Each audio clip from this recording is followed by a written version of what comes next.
Hello, येतोय का आवाज? हो येतोय. Okay okay okay okay. Light गेली होती जस्ट, त्याच्यामुळे गडबड झाली.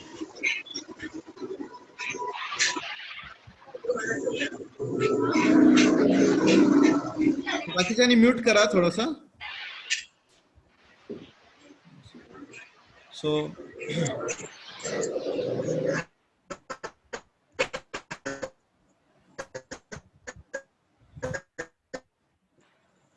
So this is a squirrel cage type construction. हे कन्स्ट्रक्शन जे आहे इथे स्क्वेरल केज टाइप कन्स्ट्रक्शन दिसत आहे. याच्यामध्ये इथे बघा रोटर बार दिसत आहेत हे, आणि हे रोटर बार जे आहेत हे काय केलेले आहेत तर दोन्ही बाजूला शॉर्ट सर्किट केलेले आहे. तर हा जो रोटर आहे हा स्टीलचा रोटर आहे, आणि त्याच्यामध्ये आतमध्ये जे हे दिसत आहेत हे अल्युमिनियमचे बार आहेत. तर याच्यामध्ये कोणतं इन्सुलेशन वापरलेलं नसतं. त्याला कारण असं आहे की अल्युमिनियमची कंडक्टिव्हिटी जास्त आहे. Please mute yourself. Aniruddha, Viraj mute करा. अनिरुद्ध भिलवडकर म्यूट करा. हॅलो, अनिरुद्ध भिलवडकर म्यूट करा.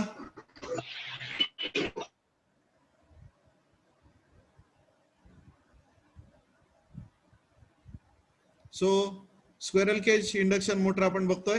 त्यानंतर हा वाउंड रोटर टाइप कन्स्ट्रक्शन आहे. वाउंड रोटर टाइप कन्स्ट्रक्शन मध्ये इथे वाइंडिंग केलेलं तुम्हाला दिसत आहे, आणि या वाइंडिंगचे जे 3 टर्मिनल आहेत हे वाइंडिंग जे आहे ते आपण स्टार कनेक्टेड वाइंडिंग करतो, आणि स्टार कनेक्टेड वाइंडिंगचे 3 फेजचे टर्मिनल जे दिसतात ते इथे काढलेले आहेत. तर यांना आपण म्हणतो स्लिप रिंग्स.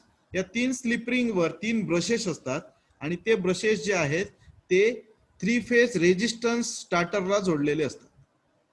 सो इथे बघितलात तर तुम्हाला हे काय दिसतंय, हे अरबाज,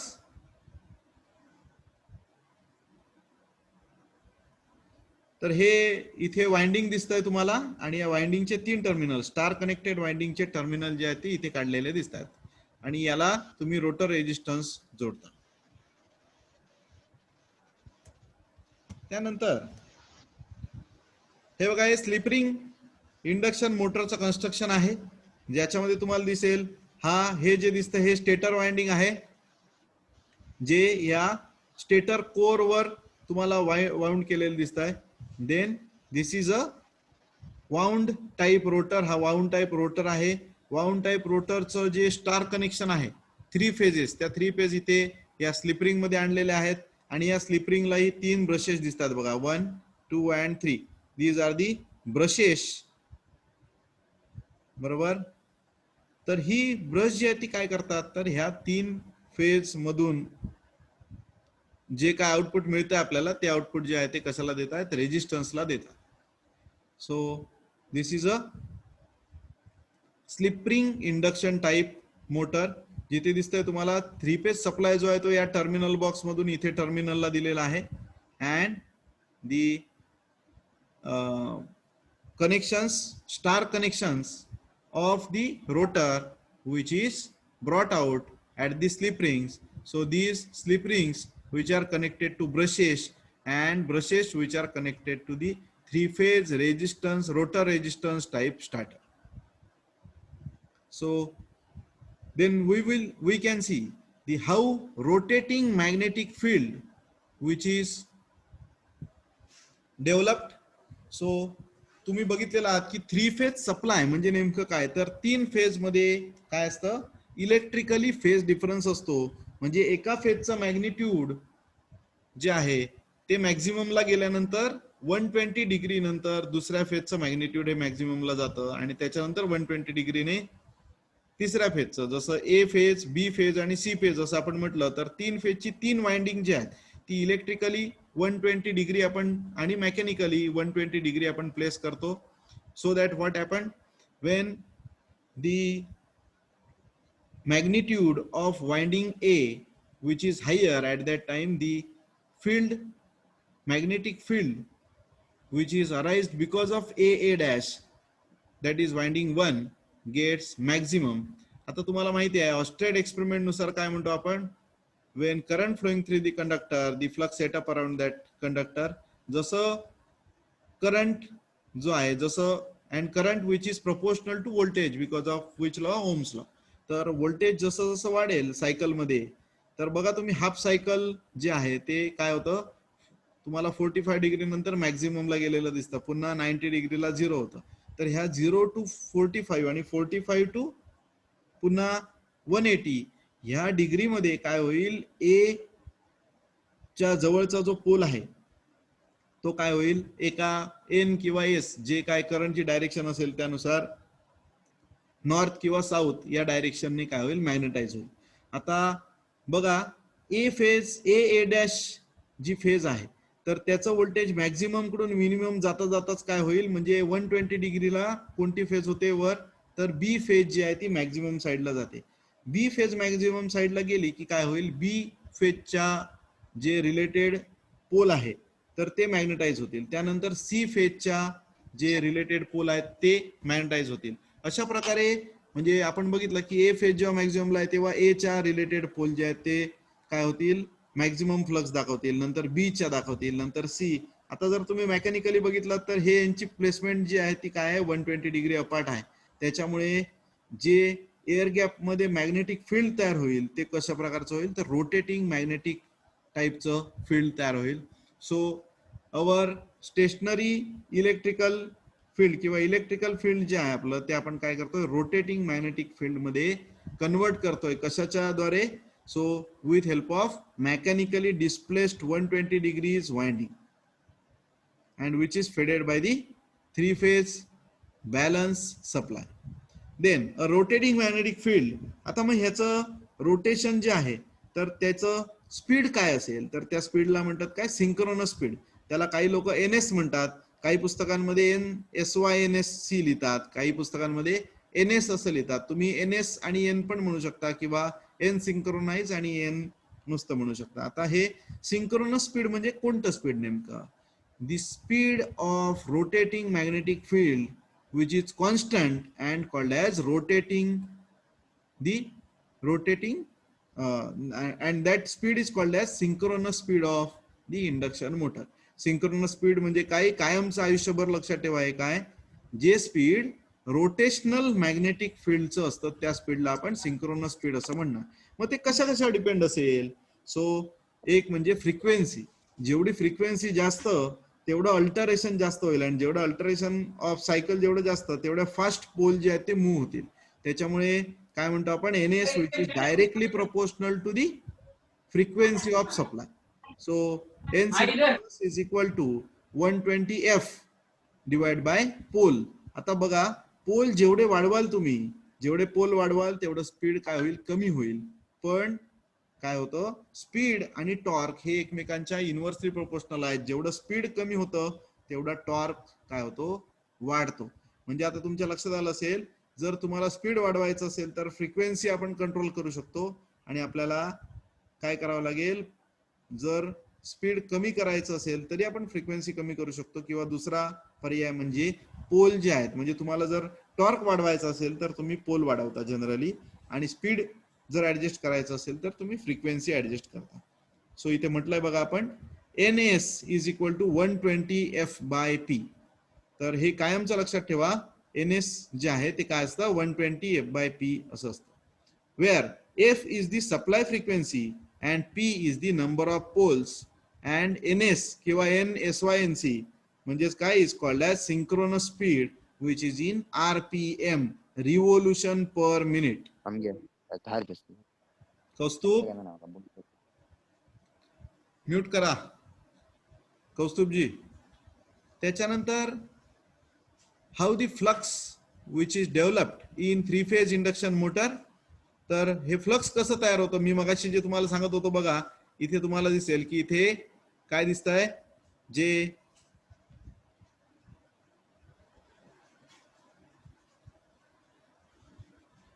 इथे दिसतंय तुम्हाला जी ग्रीन फेज दाखवलेली आपण थर्ड फेज, ती मॅक्झिमम असताना इथे काय दिसतंय तुम्हाला, हे अप्पर साइडला N तयार होतोय, लोअर साइडला S पोल तयार होतोय बघा इथे, along the axis of the phase, green phase. त्याच्यानंतर काय होतंय बघा, काही वेळाने इथे कोण मॅक्झिममला चाललंय, तर निगेटिव्ह मॅक्झिममला दिसतंय तुम्हाला इथे. पॉझिटिव्ह मॅक्झिममला इथे कुठची फेज जाते, इथे ही जी ब्ल्यू फेज दिसते. तेव्हा फ्लक्स जे आहे ते अलॉंग दी काय दिसतंय, अलॉंग दी ब्ल्यू फेज दिसते इथे. त्याच्यानंतर काही वेळाने काय बघा, आर फेज इथे दिसते तुम्हाला, जी मॅक्झिमम साईडला आहे. त्याप्रमाणे इथे काय दिसतंय तुम्हाला, तर हे झालं रिझल्टंट फ्लक्स. आणि हे रिझल्टंट फ्लक्स तुम्हाला कसं दिसतंय बघा, अकॉर्डिंग टू टाइम, बरोबर. इन्स्टंटेनियस रिझल्टंट फ्लक्स जे आहे त्याची पोझिशन रोटेट होताना दिसते. सो बघा, एका सायकल मध्ये हे फ्लक्स जे आहे हे काय दिसतंय तुम्हाला, टोटल किती डिग्री दिसतंय, 360 डिग्री रोटेशन झालेलं दिसतंय बघा.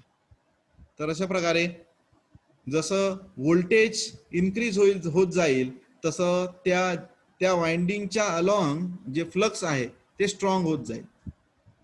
आणि हे तुम्हाला माहिती आहे की इलेक्ट्रिकल या ज्या फेज आहेत आपल्या, इलेक्ट्रिकली काय असतात, डिस्प्लेस्ड आहेत. त्यामुळे ऑटोमॅटिक काही वेळानंतर आर फेज जे आहे त्याचं मॅग्निट्यूड कमी होईल, वाय फेजचं वाढेल. वाय फेजचं कमी होईल म्हणजे आता इथे आपण ब्ल्यूने दाखवलंय, समजा ब्ल्यू फेजचं वाढेल. ब्ल्यू फेजचं जसं कमी होईल तसं इथे ग्रीन फेजचं वाढेल. म्हणजे थोडक्यात आर वाय बी जसं जसं काय होईल, टाइम जसं जसं चेंज होतोय तसं त्यांची मॅक्झिमम पोझिशन जे आहेत किंवा मॅग्निट्यूड जे आहेत ते चेंज होत जात आहेत आणि डायरेक्शन पण चेंज होते. जसं मॅग्निट्यूड आणि डायरेक्शन चेंज होत आहे, तर जे स्ट्रॉंग ज्या इन्स्टंटला ज्या फेजचं व्होल्टेज मॅक्झिमम आहे किंवा व्होल्टेज मॅक्झिमम आहे त्यावेळी त्याचा फ्लक्स मॅक्झिमम असेल. कारण काय होईल, ओम्स लॉ नुसार तुम्हाला माहिती आहे, जेवढं व्होल्टेज जास्त असेल तेवढा करंट जास्त, आणि जेवढं करंट जास्त तेवढा फ्लक्स जे आहे ते स्ट्रॉंग असेल. आणि जसं जसं फ्लक्स स्ट्रॉंग असेल तर त्याच्या अलॉंग तुम्हाला काय मिळेल, रिझल्टंट फ्लक्स मिळेल. म्हणून रिझल्टंट फ्लक्सची पोझिशन तुम्हाला इथे ब्लॅक एरोने दाखवलेली आहे, तर ती तुम्हाला रोटेट झालेली दिसते. काय झालं सर, हे बघा अशा प्रकारे जी फेज स्ट्रॉंग होते तर तसं तुम्हाला इथे मॅग्नेटिक फील्ड जे आहे ते रोटेट झालेलं दिसत आहे. आणि त्याप्रमाणे मॅग्नेटिक फील्ड जसं रोटेट होत आहे त्याप्रमाणे रिझल्टंट फ्लक्स जे ब्लॅक एरोने दाखवलेलं आहे बघा ते रोटेट होत आहे. हे बघा आता इथे आर फेज स्ट्रॉंग होत चालले, आता पुढे वाय फेज स्ट्रॉंग होईल, त्यानंतर बी फेज स्ट्रॉंग होत जाईल. ही पोझिशन तुम्हाला इथे व्हेक्टर्सने दाखवलेली आहे. ऍक्च्युअली तुम्हाला मी कसे शिकवले, तर वेव्हफॉर्मच्या द्वारे पण शिकवलेली आहे मी. इथे वेक्टर पोझिशन दाखवलेली आहे बघा. हे बघा, आर फेज स्ट्रॉंग होते, सो आर फेजच्या अलॉंग तुम्हाला मॅग्नेटिक फील्ड दिसत आहे. नंतर वाय फेज स्ट्रॉंग झालेली दिसते, वाय फेजच्या अलॉंग फील्ड स्ट्रॉंग होतं. नंतर बी फेज स्ट्रॉंग झाली, बी फेजच्या अलॉंग जे आहे ते मॅग्नेटिक फील्ड स्ट्रॉंग झालेलं दिसतं. तर अशा प्रकारे तुमच्या लक्षात आलं असेल की रोटेटिंग मॅग्नेटिक फ्लक्स कशा प्रकारे तयार होतं. So principle of operation. So आता हे रोटेटिंग मॅग्नेटिक फील्ड तयार झालं की काय होतं, दॅट फील्ड तुमच्या लक्षात आलं असेल, आपण व्होल्टेज सप्लाय दिल्यानंतर करंट तयार होतो, आणि करंट तयार झाल्यानंतर ऑस्टेड एक्सपेरिमेंट नुसार काय तयार होतो, तर ऑस्टेड एक्सपेरिमेंट नुसार त्याच्या करंट जिथून फ्लो होतो त्या कंडक्टरच्या बाजूला फ्लक्स तयार होतं.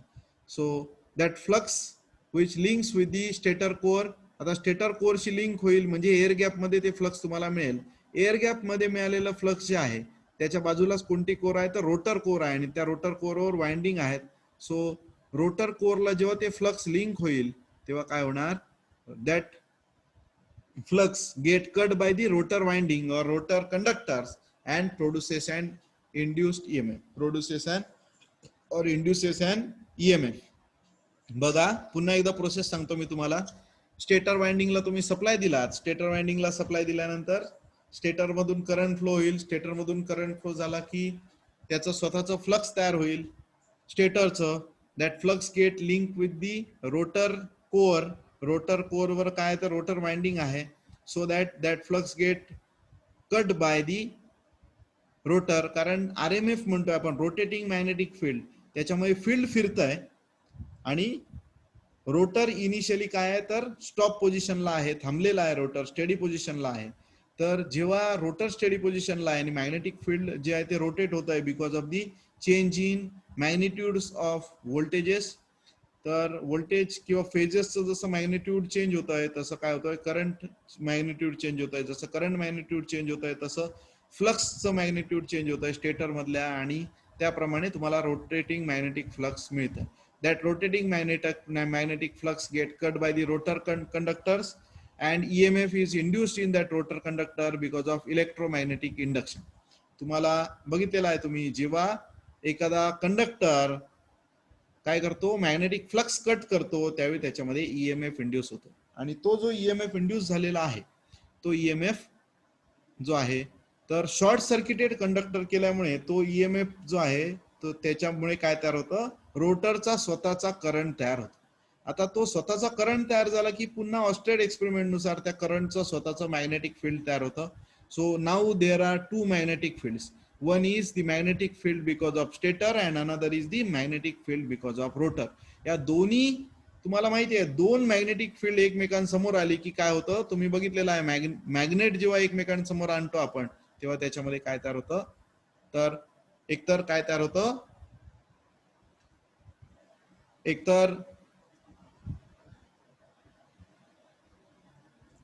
एकतर अट्रॅक्शन फोर्स किंवा रिपल्शन फोर्स या दोघांपैकी एखादा फोर्स तयार होतो. आणि इथे जर बघितलात तुम्ही तर काय होतो, अट्रॅक्शन फोर्स तयार होतो, and because of attraction force the काय होतं, rotor starts to move. So इथे म्हटलेलं आहे बघा आपण, this rotating magnetic field cuts by the rotor winding and produces an induced voltage in the rotor winding.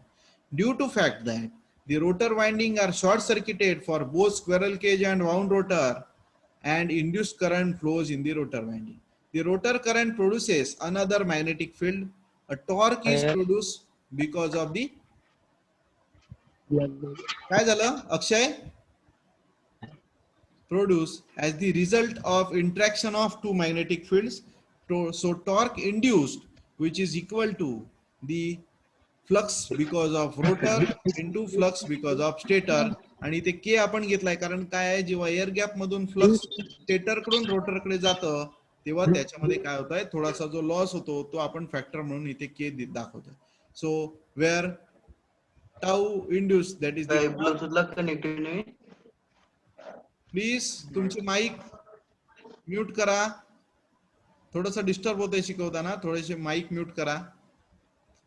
So torque BR and BS are the magnetic flux densities of rotor and stator respectively. So I hope we will stop here. मला असं वाटतं इथे आपण थांबूया. So in today's lecture we have seen the construction of induction motor. So constructionally the stator which is same but rotor of two types. One is the wound rotor and another is the squirrel cage rotor. Squirrel म्हणजे खारीचा पिंजरा. तर ते जे तुम्हाला रोटरचं construction तुम्ही हे इथे बघताय हे तुम्हाला पिंजऱ्यासारखं दिसतं. जर अल्युमिनियमचं कन्स्ट्रक्शन बघितलं तुम्ही हे तर हे पिंजऱ्यासारखं आहे. इथे बार आहेत आणि दोन्ही बाजूला त्याला शॉर्ट सर्किटेड रिंग आहेत. जसा आपला पिंजरा असतो खारुताईचा तर तसं इथे दिसतं, म्हणून त्याला स्क्वेरल केज रोटर असं नाव दिलेलं आहे. आणि इथे वाउंड रोटर मध्ये ऍक्च्युअली वाइंडिंग केलेलं असतं, सुपर इनॅमल्ड कोटेड वायर जी असते त्याने वाइंडिंग केलेलं असतं. आणि तुम्हाला इथे काय केलेलं असतं, स्लिप रिंग जे आहेत तिथे connection 3 phase star connected winding आणि त्याची कनेक्शन जी आहे ती इथे बाहेर काढलेली असते. त्यानंतर कन्स्ट्रक्शन मी तुम्हाला सांगितलं, कन्स्ट्रक्शन मध्ये एक म्हणजे या सिंक्रोनस स्पीड म्हणजे काय, the speed of rotating magnetic field, आणि त्याचं स्पीड असतं 120 f/p where f is the frequency of supply AC supply and p is the poles. त्याच्यानंतर आपण कशा प्रकारे रिझल्टंट फ्लक्स जे आहे ते रोटेट होतं ते बघितलं या प्रकारे. त्यानंतर प्रिन्सिपल ऑफ ऑपरेशन आपण बघितलं. पुन्हा एकदा मी सांगतो तुम्हाला काय होतं, आपण स्टेटर जे आहे तर त्याची वाइंडिंग जी आहे ती 3 फेज डिस्प्लेस्ड वाइंडिंग असतात 120 डिग्री टू इच अदर. त्याला आपण एसी सप्लाय देतो. तो एसी सप्लाय दिल्यानंतर काय होतं तर त्याच्यामध्ये करंट फ्लो होतो, अँड बिकॉज ऑफ करंट काय होईल, flux set up in the around that conductor that gets link with the stator core. Core मध्ये ते फ्लक्स लिंक होतं, आणि कोअर मध्ये ते फ्लक्स लिंक झालं की काय होतं, because of the nature of AC supply which is displaced three phase windings, त्यामुळे काय होणार तर फ्लक्स जे आहे ते तुम्हाला रोटेटिंग मॅग्नेटिक फ्लक्स मिळतं आणि ते रोटेटिंग मॅग्नेटिक फ्लक्स जे आहे that get cut by the rotor conductors and because of electromagnetic induction काय होईल त्याच्यामध्ये ईएमएफ तयार होईल as the rotor winding which is short circuited so that the current flowing through the rotor winding आणि rotor winding मधून current flow झाला की स्वतःच त्याचं पुन्हा मॅग्नेटिक फ्लक्स तयार होतं बिकॉज ऑफ ऑस्टेट्स एक्सपेरिमेंट स्वतःचं त्याचं फ्लक्स तयार होतं आणि दोन फ्लक्स जेव्हा इंटरॅक्ट होतात तेव्हा त्यांच्यामध्ये काय होतं अट्रॅक्शन किंवा रिपल्शन फोर्स तयार होतो and that here we consider the attraction force which is there and because of attraction force the rotating magnetic field और rotor try to catch the rotating magnetic field आणि अशा प्रकारे motor काय होते rotate व्हायला लागते.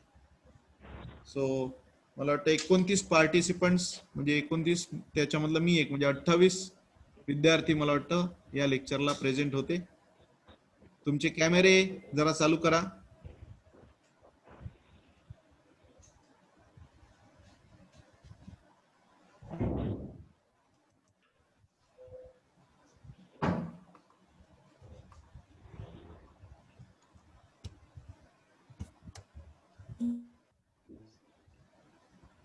एक स्नॅपशॉट काढून ठेवू का सर? हा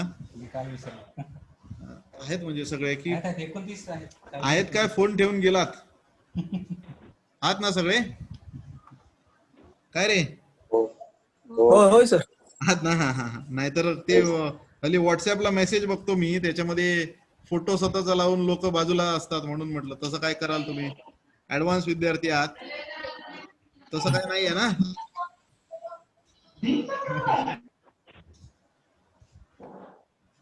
एक मिनिट हा तुमचा मी फोटो हे काढून घेतो. लेफ्ट होऊ नका जस्ट सेकंड वर्ड मध्ये पेस्ट करतो. हा दोन हे झाले. बाकी तुम्ही सगळे कसे आहात? मस्त हरकत नाही सगळे घरीच आहात ना. हो सर. हा काळजी घ्या स्वतःची घरातल्यांची पण इकडे तिकडे फिरत बसू नका. हो सर लवकरच बघूया कॉलेज कधी चालू होत आहे. तुम्ही देवाकडे प्रार्थना करा लवकरात लवकर करोना जाऊन आपलं कॉलेज चालू होते. तुम्हाला वाटतंय ना कॉलेज चालू व्हावं असं? करूनच बरं होय ना. हा हा ठीक आहे ठीक आहे. थँक्यू. आपण उद्या भेटूया. हा हा सर सगळे मजेत आहात ना?